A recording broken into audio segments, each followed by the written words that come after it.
What's up, AP peeps? Today we'll be talking about Crash Course U.S. History, the Jacksonian era. Alright, so Jackson was pretty much a badass, and he fought as a child in the Revolutionary War, and he went through a lot of hardships growing up. Like, his older brother died, and he was pretty much forced to grow up by himself. He was a colonel in the Tennessee militia, and the first congressman from Tennessee, and later a senator. Going off the idea that Jackson was a badass, his temper was legendary. He was able to fit in between all these types of peoples that married him between the common man and then also a senator. There's one story where he gets shot in the chest, and instead of having surgery to get it removed, he just leaves it there for the rest of his life through presidency. And this references later on to the National Bank when he's lying there on the couch with his vice president. He's like, "The bank is trying to kill me, but I shall still kill it." In the end, Jackson was pretty much the best motherfucking president ever. Like, screw Harriet Tubman. Why would she ever be on the $20 bill? Kane, can I get a Libertage? Ooh, Mr. Compton, ooh! Yes, me before the incident? Andrew Jackson's cool and all, but what about this Harriet Tubman chick? I mean, she's pretty cool. Me from the past. First off, completely different time frame. And second off, are you really arguing that Harriet Tubman deserves to be on the $20 bill more than Andrew Jackson? I mean, come on. I mean, I know this is... You have no clue what's going on right now because you're from the past, but still, you're... Alright, so how Jackson came to fame. He was a colonel in the Battle of New Orleans, and he basically just crushed the British, kicked their ass, yeah. So as a young Colonel Jackson, in his endeavors, crossed into Spanish Florida, and pretty much was after the Cherokee Indians to keep them out of the land and protecting the common people. And he expands that in his presidency, and moving the Cherokee Indians that were pretty much assimilating into society at that point and sending them on the Trail of Tears into Oklahoma. The Trail of Tears didn't occur during his presidency, but it sort of moved on later in Van Buren. But the big case that pretty much decided this was Worcester v. Georgia. And Jackson is quoted by saying, "John Marshall has made his decision. Now let us see him enforce it." Alright, so Jackson made his first attempt at the presidency in 1824 against John Quincy Adams. However, Henry Clay threw his support towards John Quincy Adams. When John Quincy Adams would win, he would make Henry Clay Secretary of State. This was known as the corrupt bargain. So the Secretary of State was pretty much known as a stepping stone to the presidency during the time of Jackson. But as you all know, since you should be studying for your president's test coming up, Henry Clay would not become the next president. Alright, let's talk about how he gained his popularity. So, he became the champion of the common man, in a response to Henry Clay's American system, which advocated a bank and internal tariffs to promote industry. However, this industry could, like all these industries, could be used to eventually exploit the American people, lower their wages, stuff like that. Jackson was elected in 1828, and he got in and pretty much started right away on his policies. He wanted to expand the West. At the time it was pretty much at Tennessee and Ohio, and he wanted to expand further, and the idea of manifest destiny was starting to manifest together. And then he also wanted to kill him!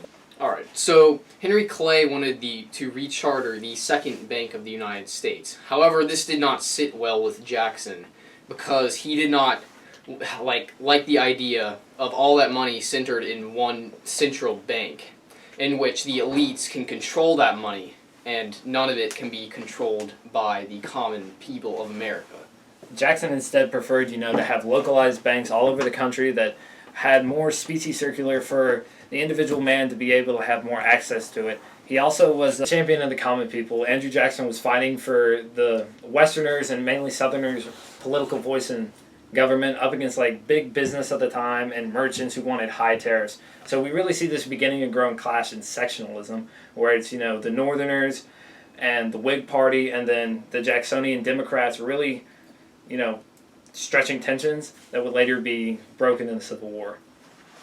Hey guys, welcome to Crash Course History. Hey buddy, we've been shooting this for a while. Just because you came 4 hours late doesn't mean you can just do whatever you want. So why don't you sit here, do the mystery document, and then I can push you into the fountain. Oh, it's time for the mystery document? Alright. You should spin in your chair. The whole thing? Jeesh. We therefore, the people of the state of South Carolina and Conviction Assembly. I already know it, dude. It's nullification crisis. That's got to be like John C. Calhoun. No, it's a ordinance of nullify. It's a South Carolina ordinance of nullification. That's what I just said. Yeah, but it's not written by John C. Calhoun. You would have said I had to have the author. It was the nullification crisis. The ordinance of the nullification. You're getting in the fountain. This is my least favorite part about this job. I mean, craft course, you're killing me. You're killing me. You really are. Let's take it to the thought bubble. So, Jackson came up with the idea of the Tariff of 1832, often called Tariff of Abominations. As soon as this idea started throwing around, though, a lot of Southerners, especially Southern farmers, who sold most of their goods overseas, such as cotton and rice and other good cash crops, a lot of them said, "Hey, Jackson, back up, man. We gotta, we need these goods and need these imports so people buy our stuff." Jackson, though, said, "No, gotta help out the rest of the country." All right, there's more water in here. All right, back to Jackson. One of the biggest ralliers against this tariff was John C. Calhoun, who even used to be Jackson's vice president. So Jackson, of course, like, "Hey, man, we're on the same side. What are you doing?" And Jackson's just going along with, "Dude, if you don't get it, you can get out." So John C. Calhoun did just that and went back to South Carolina. So John C. Calhoun, along with a lot of the South Carolina Senate, started going along with, "Hey, we gotta nullify this, man. This is unfair." And John C. Calhoun is going, "Guys, let's do it now." Everyone else in South Carolina is going, "You know what? This guy's right. We gotta do this." So South Carolina, along with backings of things such as the Kentucky or Virginia resolutions, which upheld states' rights and nullifying laws from the federal government they deem unfair, South Carolina, under John C. Calhoun, sought to do this and use this tool. Now, Jackson did not like this. Jackson threatened South Carolina, saying things like, "Hey, man, I'm trying to help everyone, and you're here breaking us up." And South Carolina even got to problems such as secession, dating a solid 10 or 20 years before the issues of the Civil War started coming in. Now, not looking too good right now. John and the South Carolina Senate threatening with secession, becoming a new country. What are you going to call it? South Carolina? It's not a very good idea. But anyways, Jackson then threatened with the military, saying things like, "Hey, cut it out. I'm going to get down there. Hey, watch it." No, that makes no sense. Let me start over. Jackson started doing threats and threatening. Oh, man. A lot of information. It's hard to remember bringing it all back. All right. Jackson started threatening with the military. Now, this is a big deal. The Union that Jackson's trying to keep together, about to fight each other. Jackson's saying, "You do it? Do it, man. Do it, bro. You won't. I got the military. Do it. You don't know what you're getting into. Better watch out. Come down there.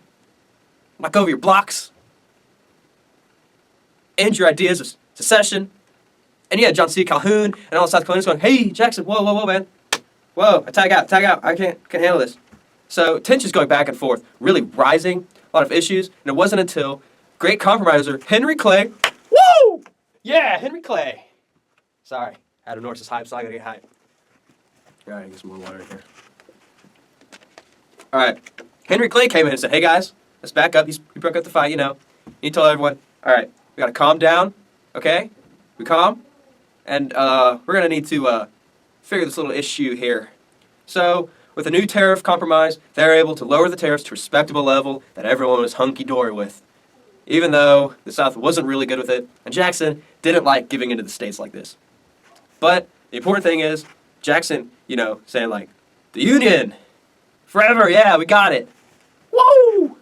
And John C. Calhoun saying, "Yeah, we got some states' rights in here, it's coming up." But now, these different views are sharply going to rise up to the Civil War. Not very good setup. Yeah. Jackson was a jerk. But then John C., what are you going to do, JC? You got to do something. Even though the tariffs supported big business in the North, Jackson ultimately realized that keeping the Union together is much more important. Our federal union, it must be preserved. Alright, so after Jackson came Martin Van Buren. He caused Indian removal, and he caused the Panic of 1837. Oh, Jackson, you cheeky bastard. Alright, so getting into some real talk here. Jackson, even though with all his major flaws and abuses of power and the corrupt bargain and other things that were behind him that, were sort of sketchy and iffy, he really did a good job keeping the Union together, which preserved all these many years afterwards. And, we've never had any problems with conflict. And, oh, what's that, gang? There was a Civil War? It was the bloodiest war in American history? The most people died ever? Well then, I guess.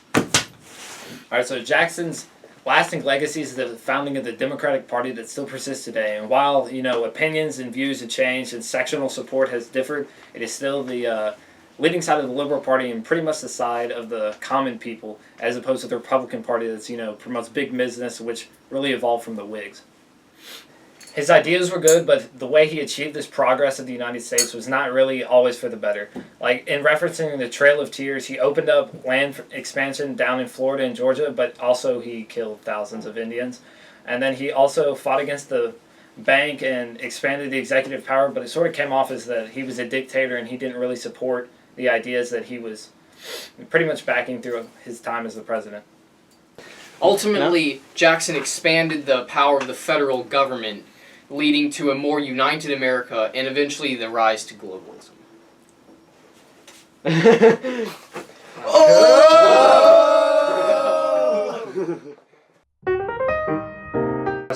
Yeah, what do we talk about? Or he can just be like, Isn't he the one who makes the question? wow, this is wrong. Alright, going off the idea that Jackson was a fucking badass, he had a...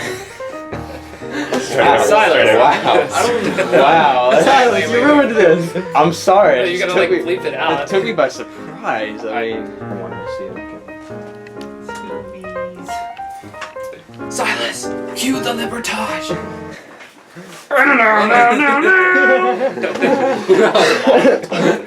Alright, so getting into... Ow, brown cow.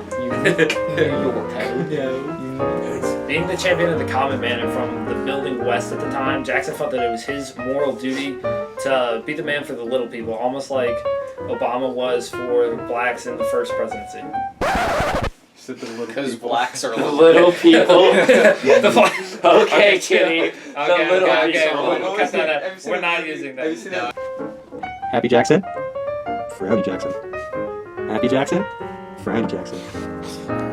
Oh, wait, Frowny Jackson. Happy Jackson, Frowny Jackson. Just read like a paragraph. Alright. Whereas the Congress of the United States, by various acts... That's a big word. So Jackson was pretty much elected in 1820. He was pretty much elected. Pretty much elected. I mean, pretty much. Yeah, I mean, pretty much. He's just sort of sitting in the White House.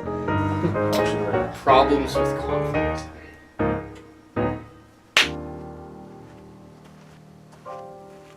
Hey guys, I finished. I'm done. I got it all. It's all I got. I'm dropping the mic.